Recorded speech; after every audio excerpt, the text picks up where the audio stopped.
Have you ever noticed that Vegeta keeps getting closer to Goku, but never truly gets past him? He trains like a monster, he suffers more, he pushes harder, and sometimes he even catches up.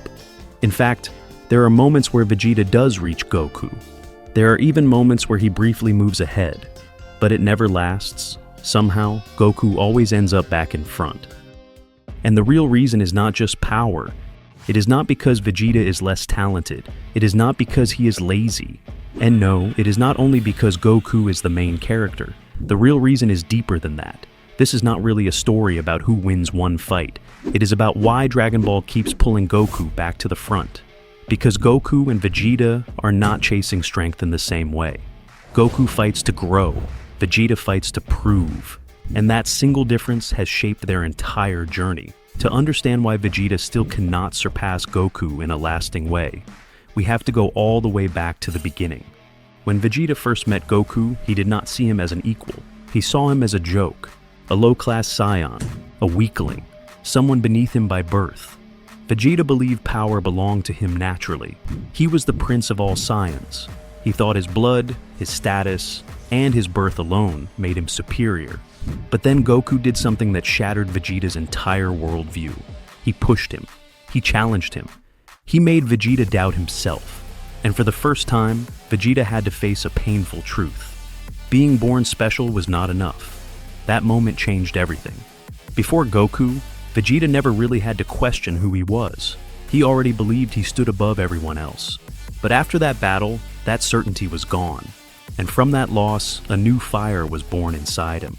From that point on, Vegeta did not just want to get stronger, he wanted to surpass Goku. And that slowly became the center of his identity. This is where the biggest difference between them begins. Goku wants to become stronger because he loves the process. He loves training, he loves learning, he loves testing himself against the unknown. For Goku, strength is a journey. But for Vegeta, strength became personal. Strength became proof. Proof that he was worthy.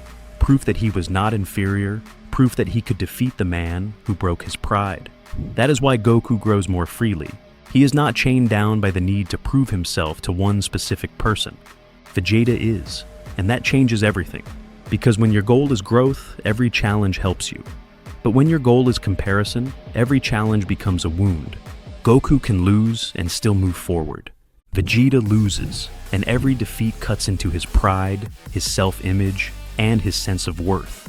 That is why Vegeta's journey feels more tragic. Again and again, he gets close. In the Saiyan saga, Goku destroys his belief that birth decides everything. On Namek, Goku becomes the wall Vegeta cannot ignore. In the Cell arc, Vegeta once again believes he has reached a higher level, only to be humbled. In the Buu saga, his obsession with proving himself pulls him backward. And even in Super, where Vegeta grows more than ever, Goku still represents the standard he cannot fully escape. This does not mean Vegeta never improves. In fact, Vegeta may be one of the best developed characters in all of Dragon Ball. He goes from a cruel, prideful killer to a man who fights for his family, his universe, and his own sense of honor. He becomes wiser, calmer, more disciplined, more mature. But when it comes to surpassing Goku, his deepest problem remains the same. Vegeta still treats power like a final answer. Goku treats power like a question. Goku asks, "How far can I go?" Vegeta asks, "When will I finally be enough?" And that is why Goku keeps moving in a way Vegeta cannot fully copy. Because Goku's hunger is endless. Vegeta's hunger is tied to a result. This is also why Goku is so hard for Vegeta to escape. Goku is not just his rival, he is the symbol of everything Vegeta wants to overcome. As long as Goku stands ahead of him, Vegeta has a reason to push forward, a reason to train, a reason to burn hotter, a reason to keep chasing. In a strange way, Goku is both Vegeta's greatest frustration and his greatest source of meaning. And that leads to the most important point of all. Maybe the real issue is not that Vegeta can never beat Goku.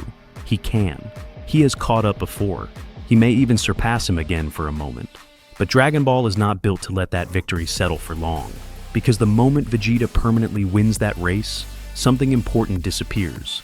The tension disappears. The rivalry changes. And Vegeta's core motivation changes with it. That does not mean Vegeta can never defeat Goku in a fight. That does not mean he can never become stronger for a period of time.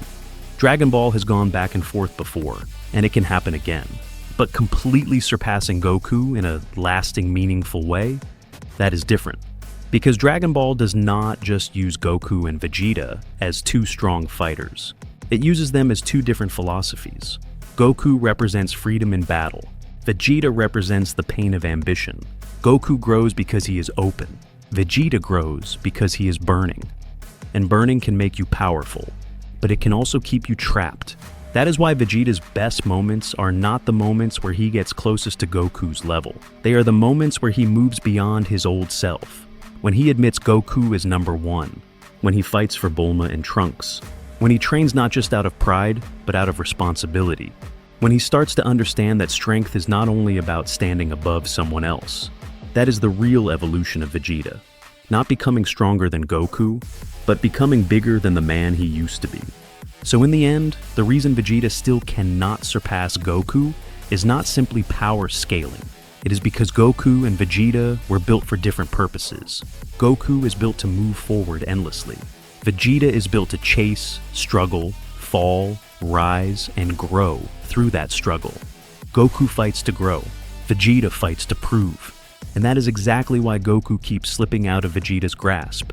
Because as long as Vegeta needs victory to answer the question inside him, Goku will always be the freer fighter. And ironically, that is exactly what makes Vegeta such a great character. He does not need to permanently surpass Goku to matter. Because the truth is, Vegeta's greatest battle was never really against Goku. It was against the part of himself that believed being second meant being nothing. And that is a battle he is still fighting.